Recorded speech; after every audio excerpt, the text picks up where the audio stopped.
Subscribe now and press the bell icon. Never miss an update. जैसे कि कल तक की क्लास में हमने बौद्ध धर्म के बारे में बहुत कुछ जाना और ख़ास तौर पे जाना था कि बौद्ध धर्म के प्रवर्तक भगवान बुद्ध अर्थात सिद्धार्थ का किस प्रकार जन्म होता है, माता पिता आदि के नाम और उनके जो है गृह त्याग की घटना, और फिर उसके बाद में उन्होंने जो शिक्षाएं ली, 6 साल तपस्या की, उन्हें बौद्ध सर्वोच्च ज्ञान संबोधि की प्राप्ति होती है, फिर वो अपना प्रवचन देते हैं, धर्म चक्र प्रवर्तन होता है, क्या उनकी शिक्षाएं थी, यहाँ तक हम पहुँच गए थे और भगवान बुद्ध की हमने मृत्यु तक की बात कर ली थी। बौद्ध धर्म के दर्शन के बारे में ही बात हो गई थी। आज की क्लास में हम जो देखेंगे कि भगवान बुद्ध की मृत्यु के बाद जब बुद्ध 483 ईसा पूर्व में इस संसार से चले जाते हैं तो फिर क्या होता है। तो बुद्ध ने एक बहुत लंबे वर्ष तक 29 वर्ष की आयु में घर छोड़ा था और 6 साल तपस्या की थी। तो कितने हो गए? 29 और 6 35 साल से उनने प्रवचन देना शुरू किया, भ्रमण शुरू किया, जो उन्हें मिला था उसको बांटना शुरू किया। वो कब तक करते रहे? लगभग 80 साल की आयु, क्योंकि 563 में पैदा भए थे और 483 में मृत्यु भई, तो 563 से 483 तक 80 साल होते हैं। कितना होते हैं? ईसा पूर्व में इसलिए उल्टे चल रहे हैं ना, 500 से 400 पे आ रहे हैं, क्योंकि अपन कायम चल रहे हैं बीसी, ईसा पूर्व में उल्टे ही चलते हैं ना, ईसवी में सीधे चलते हैं। अब 80 साल की उन्होंने कुल उम्र जी और 80 साल में से 35 घटा दो तो 45 साल तक वे पूरे भारत में, खासतौर पे पूरे बिहार में तो घूमे ही घूमे, उत्तर प्रदेश बिहार में, और जगह जगह जाके लोगों को उन्होंने जगाया। हजारों उनके शिष्य मिले बने। उनकी शिक्षाओं को बुद्ध के जाने के बाद उनके जो शिष्य थे गणधरों में उनको बांट करके पूरे भारत में फैलाने का काम किया। तो किस तरीके से बौद्ध धर्म आगे फैला, बौद्ध धर्म के कौन कौन से ग्रंथ थे, बौद्ध धर्म भारत से बाहर कहां कहां पहुंचा, किन किन राजाओं ने बौद्ध धर्म को आश्रय दिया, ये हम आज की क्लास में देखेंगे। समझ में आई बात? अच्छे आ गई? चलो देखो कहां तक पहुंचे थे।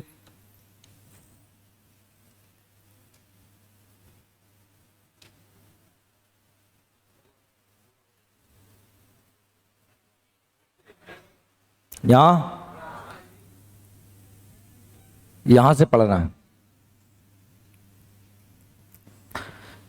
देखिए, बुद्ध धर्म वास्तव में था क्या?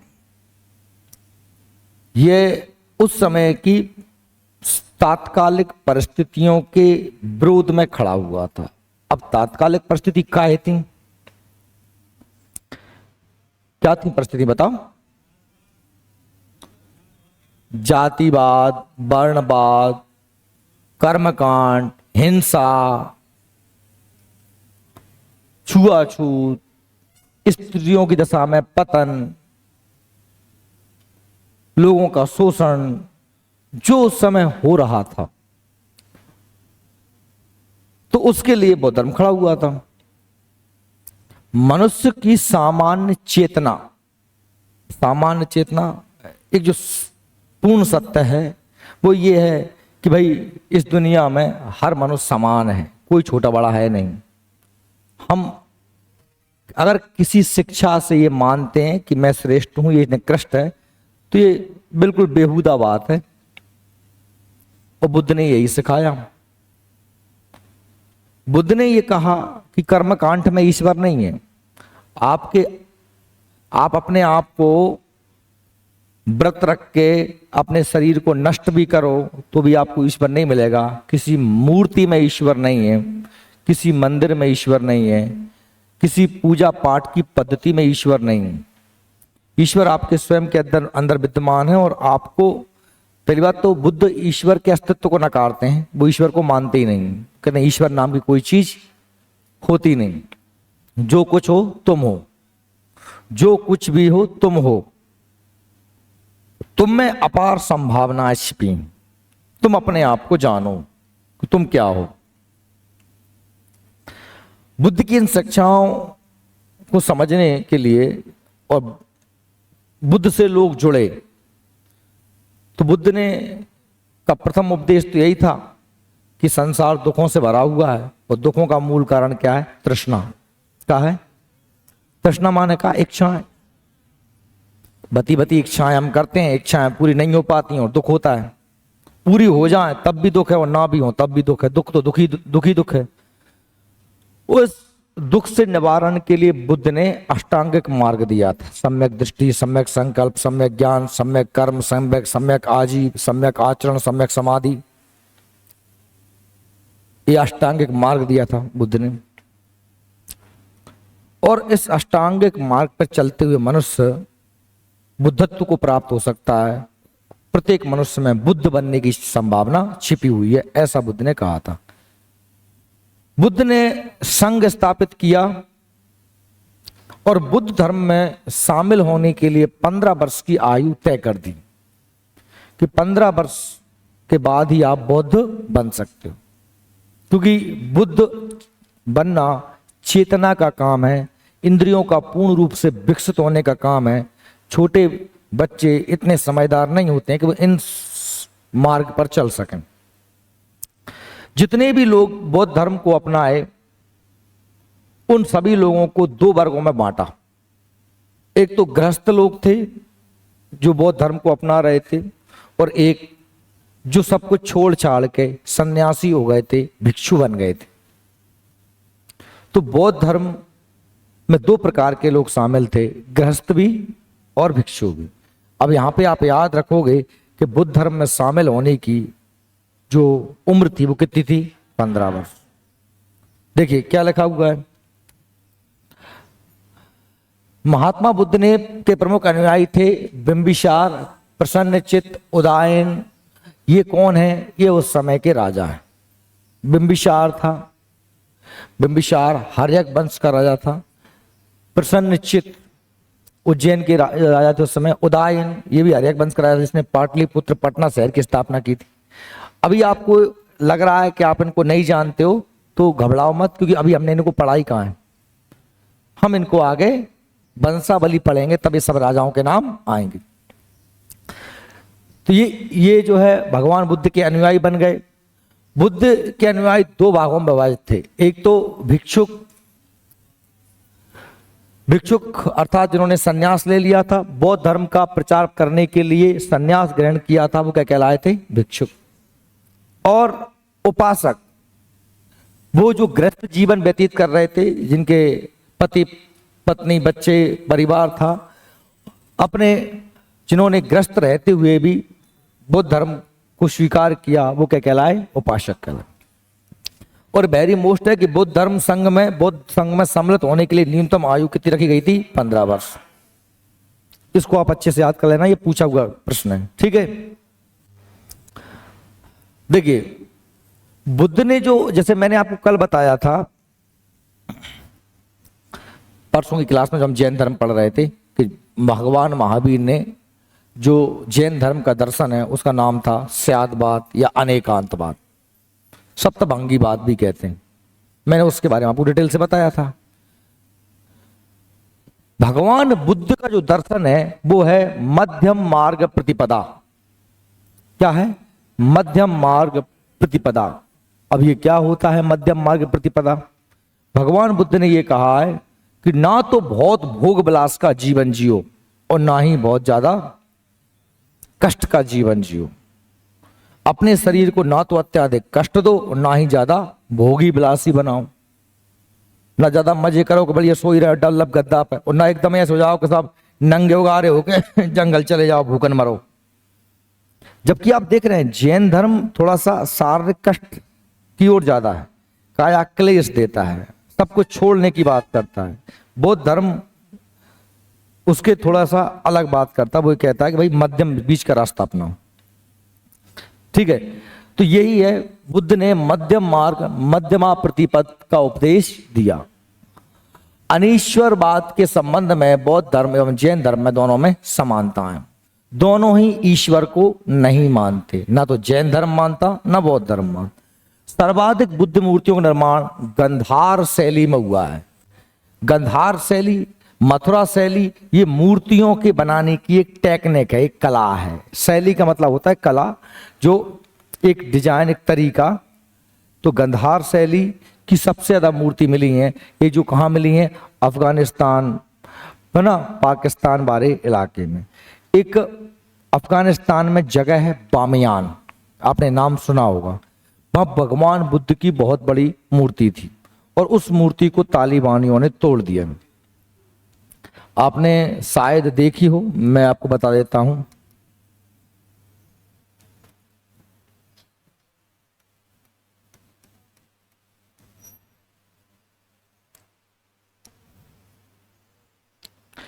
ये जगह है बामियान, दिख रहा है आपको? इस जगह भगवान बुद्ध की मूर्ति थी। इमेज में दिखा देता हूं मैं आपको। ये इसका सिर तोड़ दिया। ये बहुत बड़ा पर्वत है, ये आप देख सकते हैं ऐसे। ये यहां पर मूर्ति थी, ये इस पूरी जगह में मूर्ति थी। इस मूर्ति को तोड़ दिया गया, पर्वतों को काट के बनाई गई थी बामियान में। क्यों तोड़ दिया गया? अब तो तुम जानते ही हो कि इस्लामिक चरमपंथ, इस्लामिक आतंकवाद, क्योंकि उन लोगों का ऐसा मानना है, मुसलमानों का, कि मूर्ति पूजना, मूर्ति की पूजा करना गुनाह है। देखो, मूर्ति की पूजा करना कोई हमारे धर्म में भी नहीं सिखाया गया। हम करते हैं वो अलग बात है, एक सामान्य सी बात है, कॉमन सेंस, सामान्य भी आप भी समझ सकते हैं कि क्या मनुष्य के द्वारा बनाई ईश्वर को बनाया जा सकता है? हमको पता नहीं है क्या? तुम नहीं जानते कि मूर्ति कौन ने बनाई है? हम नहीं बनाई है ना, किसी कारीगर ने बनाई है, मनुष्य ने ही बनाई है, सामान्य सी बात है। तो मनुष्य द्वारा बनाई गई मूर्ति में ईश्वर कहां है? अच्छा, तो ये एक विपक्ष की बात हो गई, मैं जरा इसके पक्ष में बात करूं। सकल संसार ईश्वर ने बनाया है, संपूर्ण संसार ईश्वर ने बनाया है, कण कण ईश्वर ने बनाया है। या कण कण में ईश्वर है तो उस मूर्ति में ईश्वर क्यों नहीं है? मुझ में भी है, तुझ में भी है, उस मूर्ति में भी है। तो अगर कोई व्यक्ति किसी मूर्ति को पूज रहा है श्रद्धा भाव से, तो तुम उसको उस पर उंगली उठाने के अधिकारी नहीं हो, क्योंकि उसको उसमें ईश्वर नजर आ रहा है। पर वास्तविक चेतना ही, हम जानते हैं कि मूर्ति ईश्वर नहीं है, मूर्ति ईश्वर नहीं है, एक साधन है, एक साधन है। साधन समझते हो ना? चम्मच है, एक साधन है। चम्मच से तुम खीर खा रहे हो, साध्य क्या है? खीर है। उसे तुम हाथ से भी खा सकते हो, चम्मच से खाओगे तो सहूलियत हो जाएगी, आराम से फैलेगी नहीं, हाथ लपटेंगे ना, समझ रहे हो? और ऐसे ही खाओगे तो मुंह लपट जाएगा पूरा। हम मनुष्य हैं, हम में सामान्य मनुष्य में इतनी चेतना नहीं होती कि सीधा कांटेक्ट उससे बैठा पाए, इसलिए हम क्या मान लेते हैं? उसे साधन मान लेते हैं। हम हर किसी मूर्ति की पूजा नहीं करते कि कहीं पे उठाई कि मूर्ति पूजा कर ली, दुकान में रखी रहती, कहीं पूजा करते हैं क्या मूर्ति की? दुकान में मूर्तियां बिक रही हैं, हम पूजा करते हैं? नहीं करते हैं। मूर्ति को घर पे ले आते हैं तब उसकी पूजा करते हैं? नहीं करते। जब तक उसकी विधि विधान से हम उसमें एक श्रद्धा भाव से प्राण प्रतिष्ठा नहीं कर देते।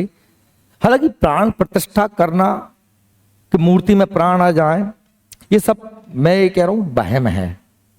अगर ऐसी कोई विधि होती तो हम अपने सैनिकों में, मरे मराए में, बाप दादा में समय प्राण डाल लेते। अगर हम पे 20 लोग याद मंत्र होते कि लो डारे डर गए मंत्र, तो जो बाप मर गए तुमरो बाम पहले डालते प्राण, मोड़ा में डाल देते प्राण।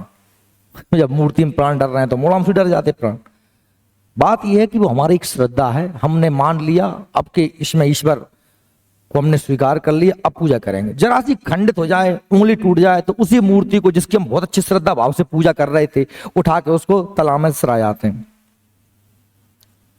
देखो आप लोग बड़े कंफ्यूज हो रहे होगे, मैं दोनों तरफ बोल रहा हूं, मैं जानबूझ के बोल रहा हूं। क्या मैं नहीं जान रहा?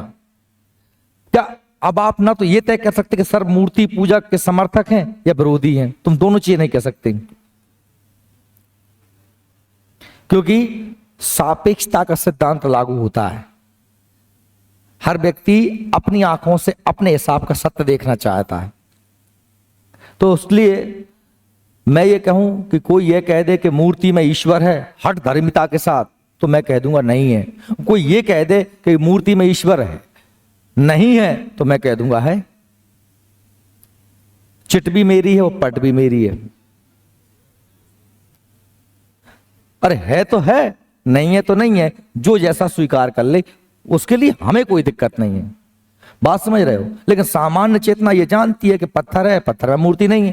लेकिन अब मैं कहूं कि मैं पत्थर में मूर्ति नहीं मान रहा, तू मत मान, मैं तेरे से कहने वाला कौन हूं भाई? तेरी मर्जी, तुझे मानना है तू मान, मुझे नहीं मानना, मैं नहीं मान रहा।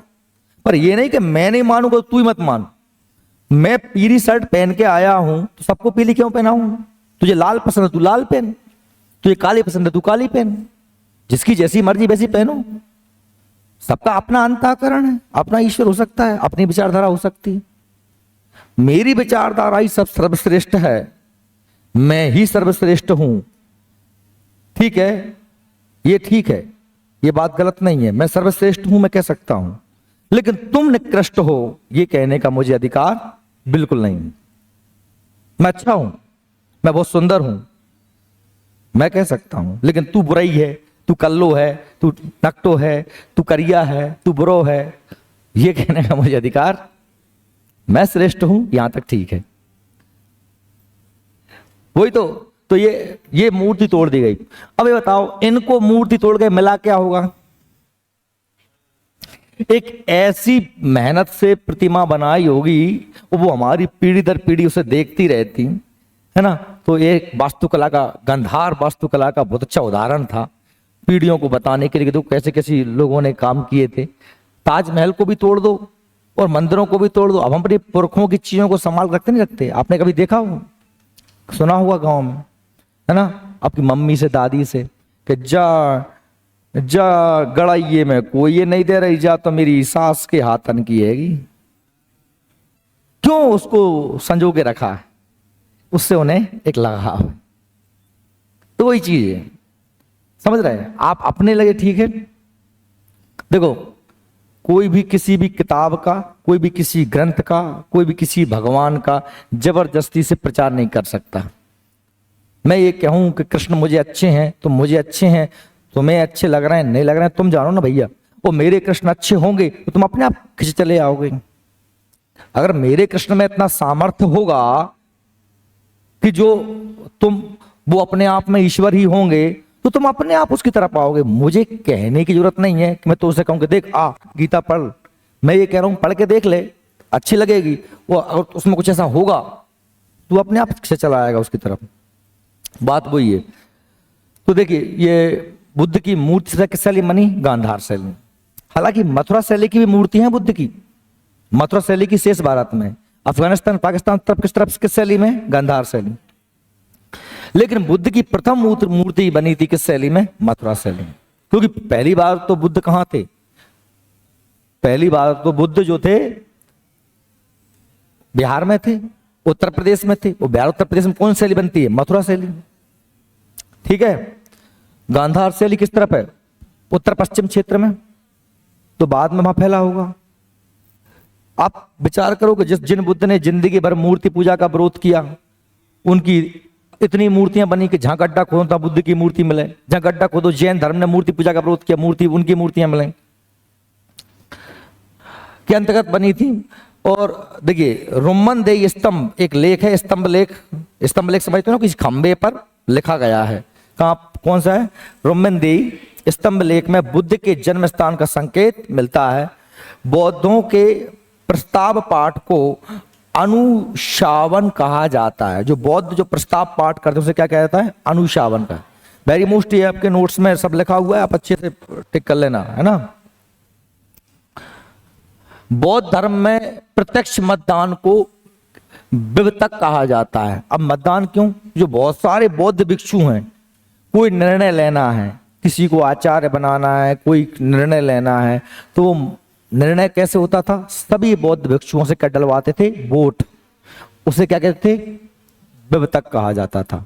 जो बौद्ध भिक्षु मतदान करते थे उसे क्या कहते थे? विवतक। ठीक है। बौद्ध संघ में प्रविष्ट होने को उपसंपदा कहा जाता था। जैसे हम संन्यास कह देते हैं ना, या हम कह दें साधु बनने का प्रक्रिया, तो बौद्ध संघ में यदि कोई संन्यास लेके आ रहा है तो उस प्रक्रिया को क्या कहते थे? उपसंपदा कहा जाता था। ठीक है। बौद्ध संघ में प्रशासनिक कार्यों के लिए गुप्त मतदान को क्या कहा जाता? गुल्लक। जो तो प्रत्यक्ष मतदान था विवतक, और ये गुप्त मतदान है गुल्लक। किसी भी काम के लिए कोई प्रशासनिक कार्य है, प्रशासनिक कार्य समझते ना कि साहब क्या करना है, कौन क्या बनेगा, किसको कौन सा पद दिया जाएगा, तो इसके लिए गुप्त मतदान होता था, तो वो क्या कहता? गुल्लक कहलाता था। ठीक है। बौद्ध धर्म प्रचारक सन्यासी अनुयायी भिक्षु तथा गृहस्थ जीवन व्यतीत करते हुए बौद्ध धर्म अपनाने वाले उपासक कहलाते थे। ठीक है। जो सन्यासी थे वो भिक्षुक तथा गृहस्थ जीवन जीने वाले व्यक्ति उपासक। अभी हम पढ़ के आए अभी, बौद्ध धर्म में पुनर्जन्म को मान्यता है। बौद्ध धर्म में पुनर्जन्म को मान्यता दी गई है और भगवान बुद्ध के अनेक पुनर्जन्म को बारे में बताया गया है। भगवान बुद्ध के जो पुनर्जन्म हुए हैं उन्हें क्या कहा गया है? जातक कथाएं। जातक कथाओं में उनका उल्लेख मिलता है। जैसे आपने सुना होगा ना जातक कथाएं कैसे, जैसे आपने एक कथा सुनी होगी चालाक खरगोश की कहानी। वो एक जंगल में एक शेर होता है और जो हर दिन बहुत सारे जानवरों को खा जाता है। एक बार सारे जानवर इकट्ठा होकर शेर के पास पहुंचते हैं और शेर से कहते हैं कि महाराज ऐसे आप एक खाते हो 5-6 वैसे ही मार देते हो, ऐसे तो हम पूरे ही मर जाएंगे। आप एक काम करो, हम एक एक करके आ जाया करेंगे, आप खा लिया करो एक एक, कुछ से आपका पेट भी भरा रहेगा और हमारी संख्या बची रहेगी। तो एक दिन हर दिन जानवर जाते खाता है। एक दिन एक खरगोश का नंबर आया, खरगोश को भेजा। अब खरगोश बेचारा मरने जा रहा है, तो मरने तो आदमी जाएगा, आराम आराम से मरने तो है ही, स्लो स्लो जा रहा, रोता पछताता, प्लानिंग करता। बहुत देर में पहुंचा वो, सुबह का निकला शाम को पहुंचा। अब शेर ने बाय खरगोश से देख के, शेर वैसे गुस्सा में बैठो होगा, अभी तक कछु नहीं भेजने का, आए तो 20-25 मारे हैं वो, गुस्सा में हुए भयंकर। जब खरगोश उसके पास पहुंचा तो और दिमाग खराब हुआ, एक तो इतना लेट आया, ऊपर से इतना सा, मेरा पेट ही नहीं भरेगा। तो उसको बड़ा दिमाग खराब हुआ खरगोश का, शेर का। तो उसने कहा क्यों हुआ, क्यों तू इतना लेट क्यों आया, गरिया था आवाज जोर से। उसने कहा महाराज मैं तो जल्दी आ गया, तो एक बीच में शेर मिल गया, वो बहाने जब कह रहे कि मैं तो खा तू, मैं मुश्किल से बाकी हाथ जोड़ के आया हूं, बस मेरे स्वामी इंतजार कर रहे हैं, मैं उनसे बोला हूं। तो भाई और गुस्सा आ गया, मेरे राज्य में कौन सा दूसरा शेर आ गया बता, कि चलो महाराज सिंगल ले गो महाराज, महाराज कुआ में ले गो। महाराज ने कहा देखो महाराज जाम है कहीं, जाम बैठो। महाराज ने देखो तो महाराज की परछाई दिखानी, शेर की परछाई। अच्छा शेर ने दहाड़ा, तो अपन कुआं में दहाड़ते हैं ना तो अपनी आवाज अपने वापस आती, फिर ध्वनि आती कि नहीं आती? चिल्लाया होगा अपन सबने, चिल्ला के देखा होगा। वो चिल्लाया जोर से, उधर से वो भी चिल्लाया, तो कूद गो रंजे में। वो जो खरगोश था उसको बुद्ध का अवतार माना। ऐसी अनेक कथाएं हैं जिन्हें बुद्ध के अवतार माने गए। बुद्ध अनेकों रूप में आए। बुद्ध ने जो अवतार लिए उन्हें एक नाम दिया गया, वो नाम मेरे दिमाग से उड़ रहा, किसी को याद है बताओ? नहीं, बोधिसत्व नहीं, उन्हें कुछ और कहते हैं। चलो अब ध्यान जाके बता दूंगा मैं, ठीक है। जैन धर्म भी पुनर्जन्म को मानता है, बौद्ध धर्म पुनर्जन्म दोनों मानते हैं, ठीक है, याद रख लेना। बुद्ध के जीवन संबंधित बौद्ध धर्म के प्रतीक मैंने कल बताया था आपको, ये कल से बुद्ध का जन्म हुआ है उसका प्रतीक है कमल एवं सांड। बुद्ध के जन्म का प्रतीक क्या है? कमल एवं सांड। बुद्ध ने जो घर छोड़ा उसका प्रतीक चिन्ह है घोड़ा, और बुद्ध के घोड़ा का नाम क्या था? कंथक। क्या था? कंथक। बुद्ध को जब ज्ञान की प्राप्ति हुई तो कहां हुई थी? पीपल के वृक्ष के नीचे। फल्गु नदी के किनारे बुद्ध पूर्णिमा को। तो इनके ज्ञान का जो प्रतीक है वो है बोधि वृक्ष या पीपल, बोधि वृक्ष या पीपल, ठीक है। और इस घटना को संबोधि कहते हैं।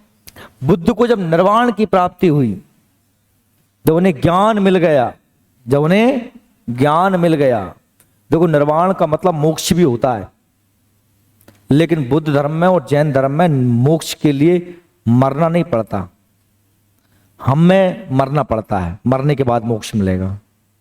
लेकिन बौद्ध धर्म जैन धर्म में जिंदा रहते ही व्यक्ति मोक्ष प्राप्त कर सकता है, ठीक है। उसे निर्वाण कहा गया। उसका चिन्ह क्या है? पद चिन्ह, भगवान बुद्ध के पैरों के चिन्ह। और उनकी मृत्यु का प्रतीक चिन्ह क्या है? स्तूप। स्तूप जैसे आपने देखा हो, सांची का स्तूप, ठीक है।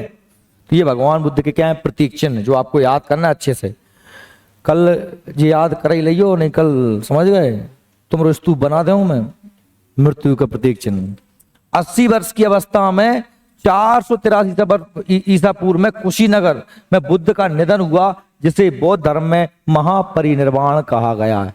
देखो 4 घटनाएं, बुद्ध का घर त्यागना, महाअभिनिष्क्रमण, बुद्ध का ज्ञान प्राप्त करना, संबोधि, बुद्ध का प्रवचन देना, धर्म चक्र प्रवर्तन, और बुद्ध की मृत्यु, महापरिनिर्वाण।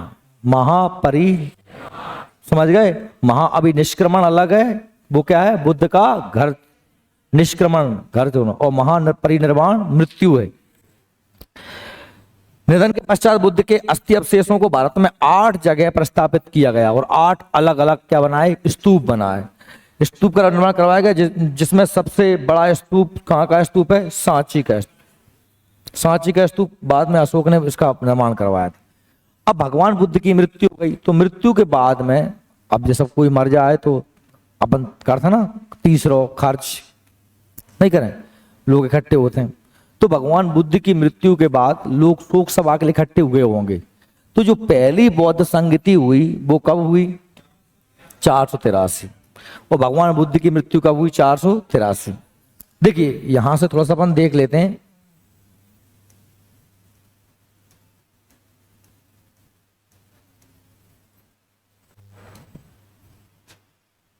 आपके नोट्स में दिया होगा, आपके नोट्स में दिया होगा, ये दिया है बौद्ध सभाएं, ये नोट्स में दिया होगा। क्योंकि इसमें विशेष कार्य नहीं दिए थे तो मैं ये बता रहा हूं, आपके नोट्स में दिया है, ये देख लेना तुम। देखो पहली बौद्ध संगति हुई कब? 483 ईसा पूर्व। और कहां पर हुई? राजगृह में। राजगृह कहां पर है? बिहार में, ठीक है। और इसके अध्यक्षता किसने की? महाकश्यप। और उस समय जो राजा था बिहार का, उसका नाम था अजात शत्रु। हर एक वंश का राजा था अजात शत्रु। और इसमें बौद्ध धर्म के शुरुआती 2 ग्रंथ लिखे गए, शुद्ध पिटक और विनय पिटक। पिटक 3 है, शुद्ध पिटक, विनय पिटक, अभिधम पिटक। इन 3 ग्रंथों को बौद्ध धर्म का त्रिपिटक कहते हैं। क्या कहते हैं? त्रिपिटक। शुद्ध पिटक, विनय पिटक, अभिधम पिटक। क्या कहते हैं इन्हें? बौद्ध धर्म का त्रिपिटक। दूसरी बौद्ध संगति 383 ईसा पूर्व में वैशाली। वैशाली भी कहां पर है? बिहार में। और इसके अध्यक्ष ने की सर्वकामी या सर्वकामा, सावा कमीर भी इनका नाम मिलता है, ठीक है। और इसके शासन काल था उस समय कालाशोक।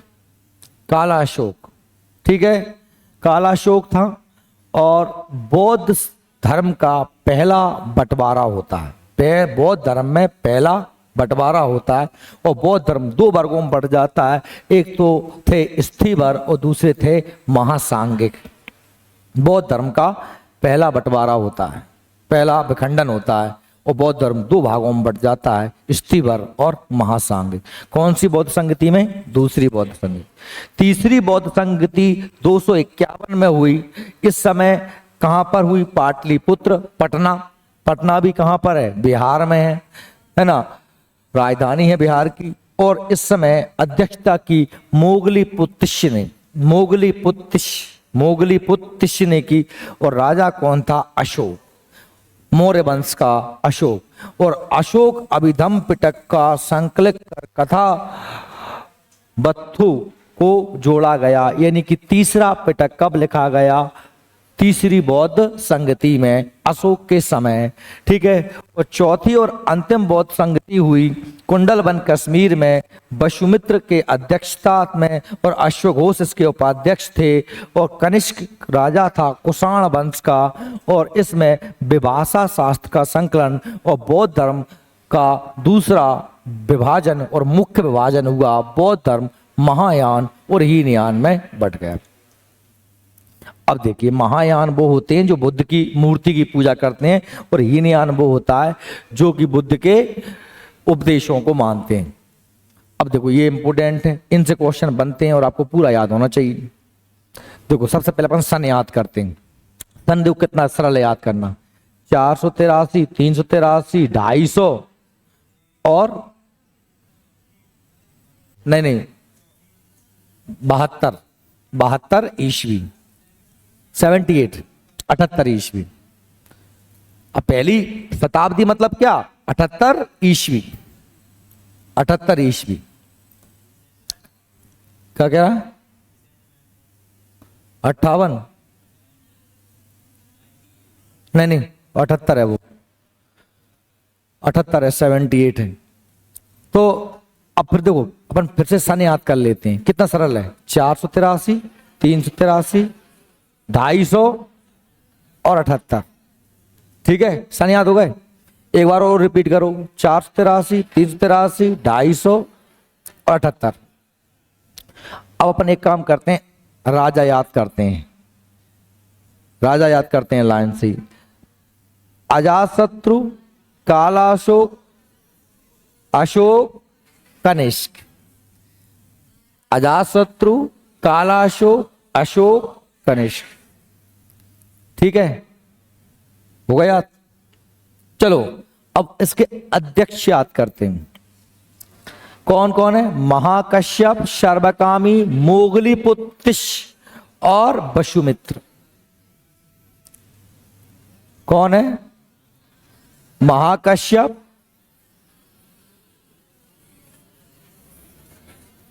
हो गए? नहीं हुए। महाकश्यप पहले हैं, दूसरे सर्वकामी हैं, और तीसरे मोगलीपुत्तिस्य हैं। ये मोगलीपुत्तिस्य को आप ऐसे याद कर लो कि अशोक ने बनवाया था सांची का स्तूप। क्या बनवाया था? और अशोक के सांची के स्तूप में मोगलीपुत्तिस्य के हड्डी रखे हैं। क्या रखे हैं?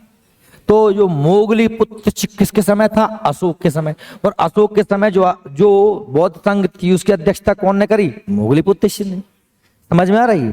तो आपको दो चीजें याद हो गई, एक तो सांची में किसके अस्थि अवशेष रखे हैं, 3 चीजें याद हो गई। सांची का स्तूप अशोक ने बनवाया, सांची में किसके अवशेष रखे हैं? मोगलीपुत्तिस्य के, और सांची में जो मोगलीपुत्तिस्य के अवशेष रखे हैं उन्हीं ने अशोक के समय होने वाली तीसरी बौद्ध संगति का क्या किया? अध्यक्षता की। आई बात समझ में?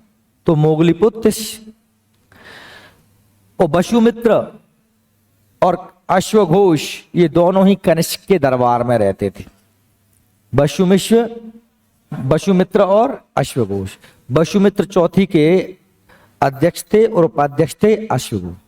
अश्वघोष ने पुस्तक लिखी है बुद्ध चरित्र। कहाँ किताब लिखी है? बुद्ध चरित्र, जिसे बौद्धों की रामायण कहते हैं। क्या कहते हैं? बौद्धों की रामायण कहते हैं। समझ में आ रही मेरी बात? अश्वघोष ने पुस्तक लिखी है बुद्ध चरित्र, जिसे बौद्धों की रामायण कहते हैं। अब क्या रह गया? स्थान रह गया। स्थान देखते हैं। तो पहले का स्थान क्या है? राजगृह। दूसरा क्या है? वैशाली। तीसरा और चौथा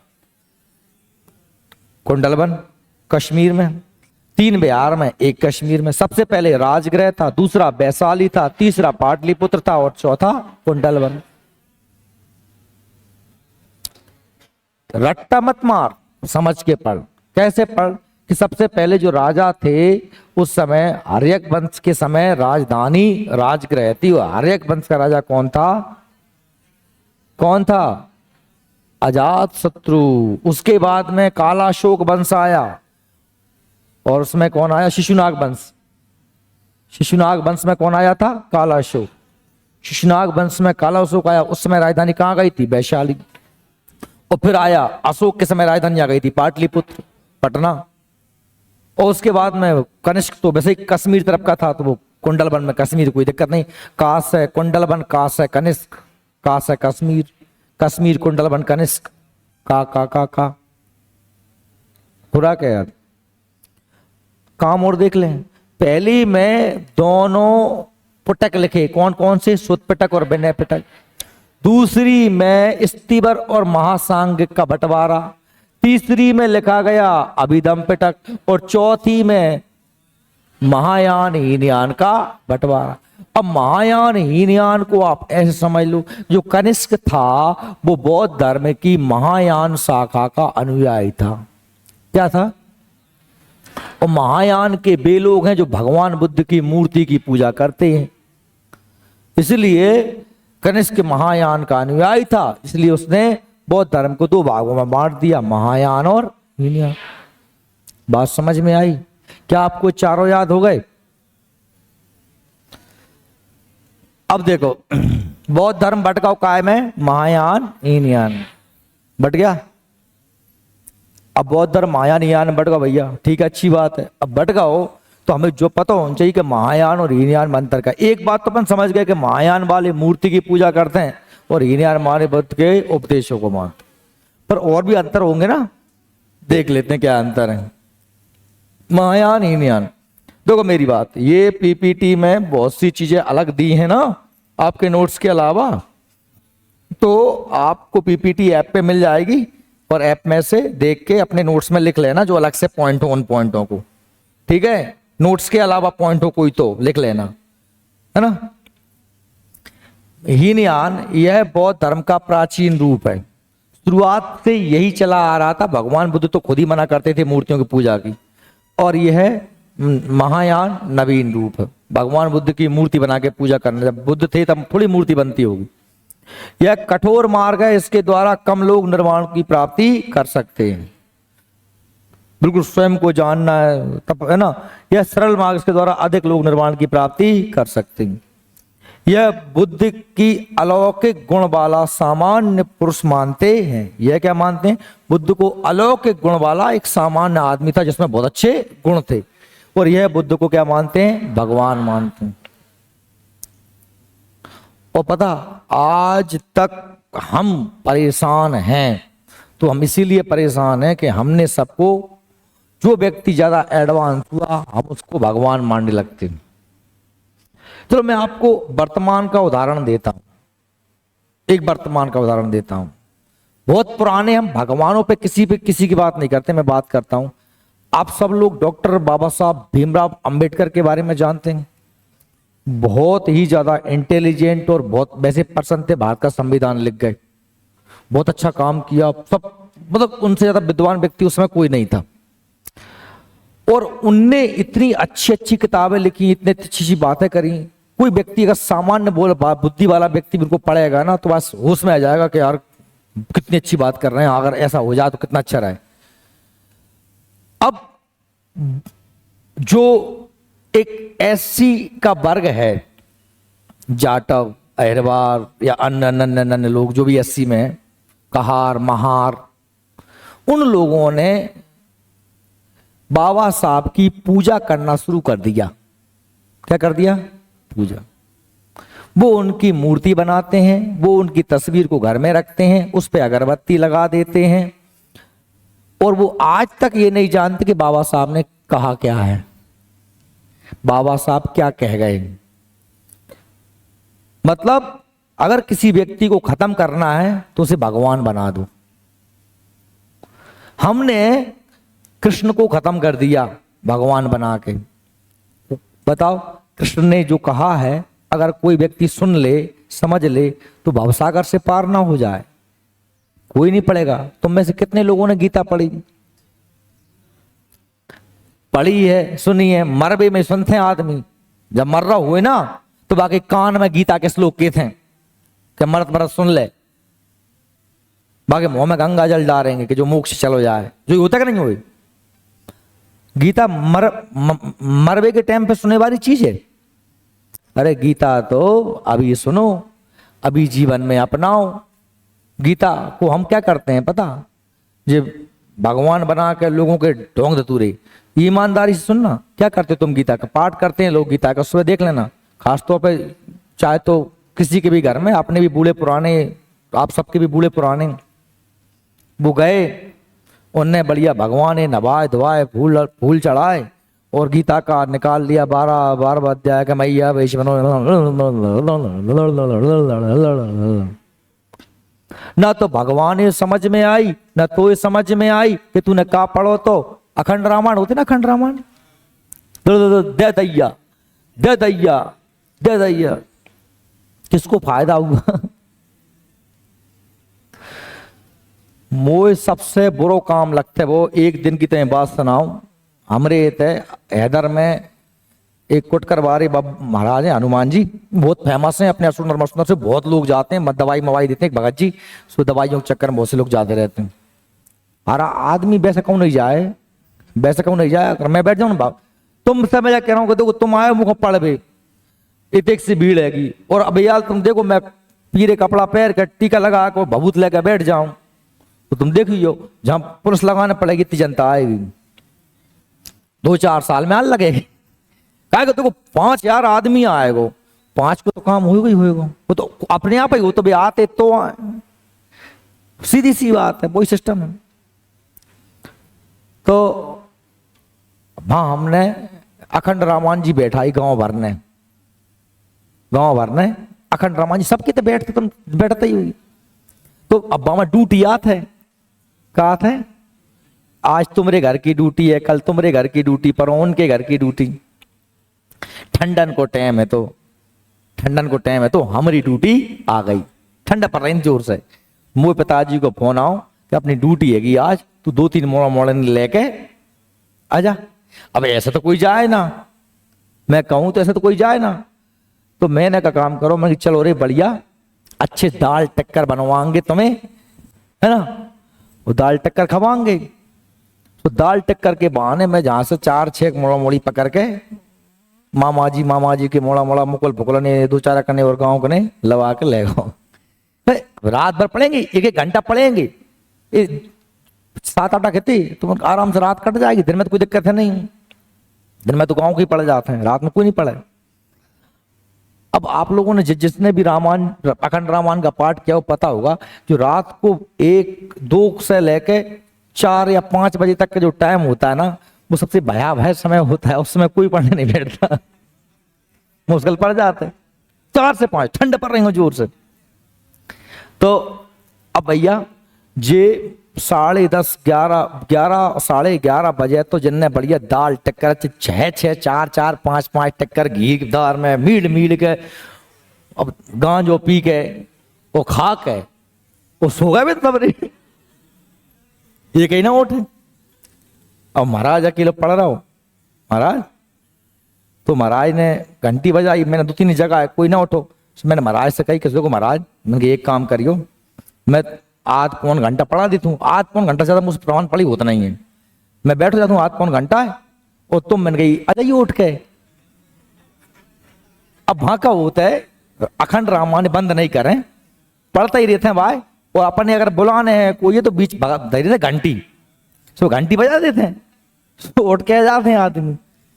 रात के बज रहे 2:30, वो मुँह लगा ठंड जोर से, नींद लगा है जोर से, और मैं बजाऊं घंटी, कोई उठ का ही ना है, मेरा बड़ा दिमाग खराब। तो मैंने का काम करो रामायण जी उठा के हाथ में बंद करना नहीं है, और पढ़त गवर्नमेंट दही 3-4 घंटे लाते हैं। तब से मैंने रामायण जी के हाथ जोड़ ले, ऐसी अखंड रामायण हमें नहीं करवाना, ऐसी व्याधा हो जाती हैं। अब वो बताओ रामायण जी को कौन है फायदा है?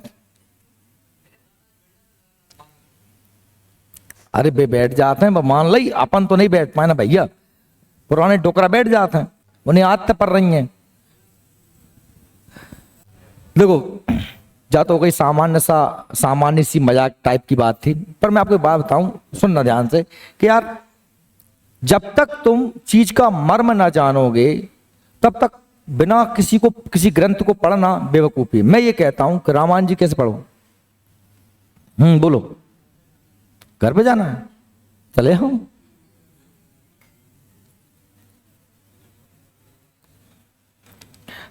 दो किसी भी चीज का मर्म जाने बिना पढ़ना बेवकूफी है। मैं ये कहता हूं आपसे, मैं कह रहा हूं, मैं आपका टीचर हूं, मैं आपको शिक्षा दे रहा हूं, समय के विपरीत समय लगेगा।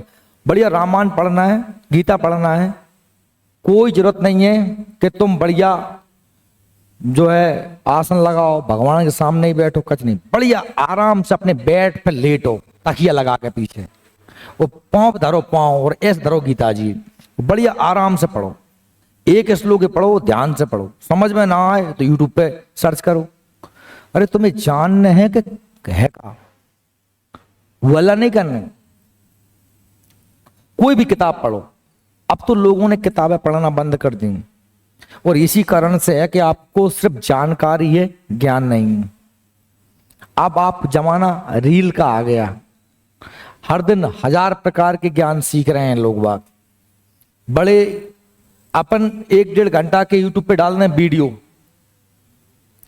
कोई वीडियो नहीं देखता, वो 5 मिनट की रील कहता हूं कछू तो बाय हजारों आदमी देख लेते।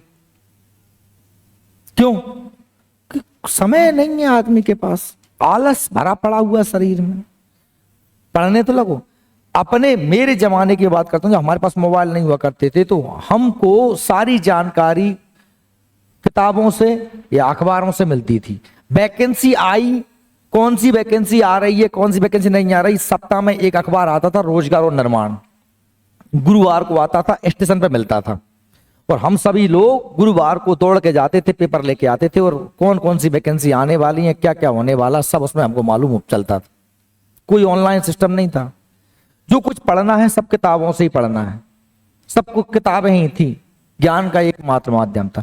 जब से ये मोबाइल आया है इसने सबकी ठटरी बांध दी।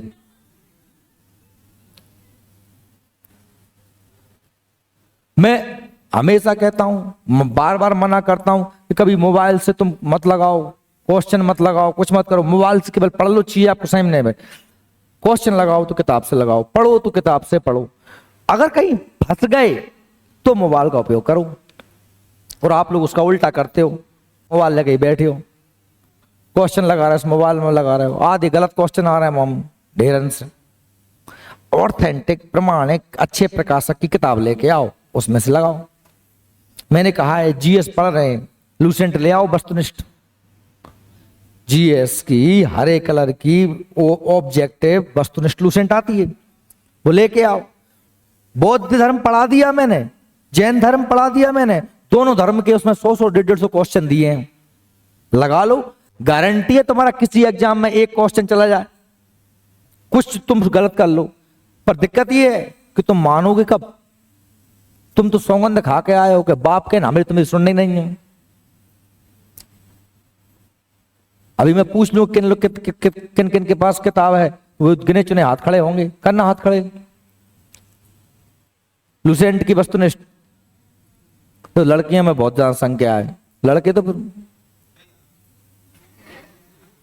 मरोगे। वो जिनके पास नहीं है वो मंगाओ किताब, ऑनलाइन मंगा लो, सस्ती मिल जाएगी थोड़ी सी, शायद 300 रुपए की आती है, 350 रुपए की। और सुनो, किताब शौक में मत मंगाना, जहां से हाथ जोड़ रहा हूं, शौक में सब मंगा लेते हैं, तुम्हें भी पता है, शौक में किताब ले आते हो, पर बस एक ही भी जहां के दिन किताब अपन लेके आते हैं ना, बाद दिन तो अपन इतनी सबर नहीं होए कि घर न पहुंच जाए। दुकान में पढ़ लगते हैं, वो मोटरसाइकिल से आते तो रास्ता में पीछे आंग भर चला रहा मोटरसाइकिल, पीछे किताब पलट के देख रहे हैं, वो घर आके बस 5 मिनट और देखते हैं, बाग बाबा किताब धरी हो जाता टंडी पे, तो धुआं चढ़ता बाप है तो धरी ही रहते, चढ़ के धुआं पर कहूंगा तेरा मम्मी बेच दे, कबाड़े भाई तुलवा दे, 300 रुपया किताब, 3 रुपया। तो ऐसा करो तो मत लेके आना, और अगर वास्तव में पढ़ना हो तो ले आना। ठीक है, चलो उसको देखते हैं। महायान हीनयान में कुछ और अंतर भी हैं। यह बौद्ध धर्म के प्रतीकों की पूजा करते हैं। प्रतीक जैसे कि बुद्ध का स्तूप वगैरह, पद चिन्ह वगैरह, घोड़ा कमल वगैरह, ये बुद्ध की मूर्ति की पूजा करते हैं। कौन से? महायान वाले। हीनयान वाले इनके ग्रंथ पाली भाषा में रचे गए हैं, जबकि इनके भाषा महायान वालों के संस्कृत में रचे गए हैं। ये कर्म एवं धर्म विश्वास करते हैं, कर्म में और धर्म में, और ये परोपकार में विश्वास करते हैं। इसमें बोधिसत्व का आदर्श ग्रहण किया गया है, जो दूसरों का कल्याण करते हैं। इसका प्रचार प्रसार कहाँ कहाँ पर हुआ? हीनयान का Sri Lanka, Burma, Myanmar, Thailand, Cambodia, इन देशों में कौन सी शाखा है? हीनयान। जबकि चीन, तिब्बत, जापान, कोरिया, इन देशों में है महायान शाखा। याद रख लेना, ये प्रश्न बनेगा, बताओ निम्न में से किस देश में बौद्ध धर्म की महायान शाखा है? तो आपको ऑप्शन दे देंगे श्रीलंका, थाईलैंड, कंबोडिया और जापान। तो आपको लगाना है फिर जापान। तो आप याद होंगे तभी तो लगा पाओगे, नहीं मोबाओगे वहां जाके। बौद्ध साहित्य, भगवान बुद्ध की जो पुस्तकें हैं, बौद्ध धर्म के ग्रंथों की बात कर रहे हैं, तो सबसे पहले तो आप याद रखोगे कौन से? त्रिपिटक। ये मूल रूप में किस भाषा में लिखे गए हैं? पाली भाषा में। और 3 पिटक हैं, विनय पिटक, सुत्त पिटक, अभितंग पिटक। ये पूछ लेते हैं किस पिटक में क्या है, ये पूछ लेते हैं कि किस पिटक में क्या है। जो विनय पिटक है, इसमें भिक्षु एवं भिक्षुणियों के आचरण संबंधी नियम है। कैसे भिक्षुओं को संघ में रहना है, तो कौन कौन से नियमों से चलना होगा। समझ में आ रही मेरी बात? ये विनय पिटक में लिखा है। सुत्त पिटक में बुद्ध धर्म के उपदेश शंकर, भगवान बुद्ध ने जो उपदेश दिए हैं वो किस में है? सुत्त पिटक में। देखो, जैसे मैं हो गया भगवान बुद्ध और तुम हो गए मेरे शिष्य, तो मैं क्या समझाऊंगा? देखो बेटा, ऐसा करना चाहिए। तो बेटा माने सुत्त पिटक में, समझ गए? भगवान बुद्ध के उपदेश। ऐसे याद कर लेना, भूल जाओ तो सुत्त माने बेटा, कि बेटा ऐसा करना चाहिए, ऐसे पढ़ो। तो सुत्त पिटक में भगवान बुद्ध। वो अभिधम पिटक में क्या है? भगवान बुद्ध के दार्शनिक प्रश्नोत्तर क्रम में दिए गए हैं। भगवान बुद्ध जैसे आत्मा क्या है, परमात्मा क्या है, जन्म, मोक्ष, मृत्यु, ऐसी दर्शन, विचार, जीवन क्या है, दुख क्या है, ऐसी बात है। इसे क्या कहते हैं? आध्यात्मिक दार्शनिक। जब इसमें बौद्ध धर्म की दार्शनिक व्याख्या की गई है, इसका सबसे महत्वपूर्ण भाग कथा वस्तु है। तो तीनों पिटक, विनय पिटक में क्या है? नियम, सुत्त पिटक में उपदेश भगवान के, और अभिधम पिटक दार्शनिक ग्रंथ। ठीक है। जातक कथाएं में भगवान बुद्ध के पूर्व जन्म की कथाएं हैं। पाली भाषा में इनमें इनकी संख्या कितनी है? इसमें भगवान बुद्ध के पूर्व जन्मों की कथाएं हैं, जातक कथाओं में। ठीक है। बुद्ध चरित्र आप बताया था मैंने, किसने लिखा था? अश्वघोष ने। इसे बौद्धों की रामायण कहते हैं। इसकी रचना संस्कृत भाषा में है। अश्वघोष द्वारा रचित यह है एक महाकाव्य, इसमें बुद्ध का जीवन, व्रत व उनकी शिक्षाओं का वर्णन है।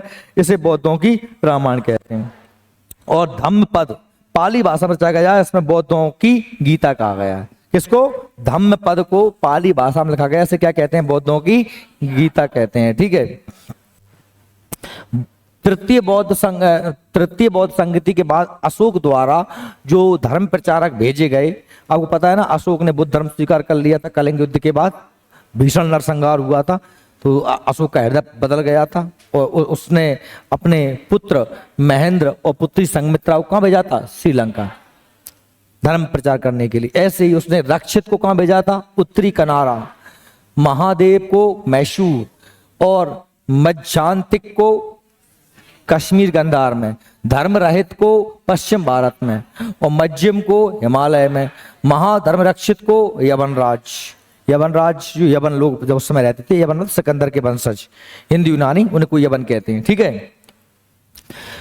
बौद्ध धर्म के पंथ, तो बौद्ध धर्म के पंथ मैंने क्या कहा था कि बौद्ध धर्म में 2 बार बंटवारा हुआ। पहला हुआ था दूसरी बौद्ध संगति में। पहला कब हुआ था? स्थिवर और महासांगिक, स्थिवर, और दूसरा हुआ था चौथी बौद्ध संगति, महायान और हीनयान। देखो, वैशाली की द्वितीय बौद्ध संगति में सर्वप्रथम बौद्धों का स्थिवरवादियों और महासांगिकों में विभाजन हुआ, परंतु मुख्य मतभेद 4वीं शताब्दी में कश्मीर में पैदा हुए तथा इस संगति में महायान और हीनयान नामक दो बौद्ध संप्रदाय बन गए। 8वीं शताब्दी में आगे चलकर महायान से ही क्या निकल गया? वज्रयान। वज्रयान एक अलग पंथ बन गया, लघु पंथ, फिर बौद्ध के फिर बहुत सारे पंथ बने, बहुत सारा बंटवारा हो गया बौद्ध धर्म का।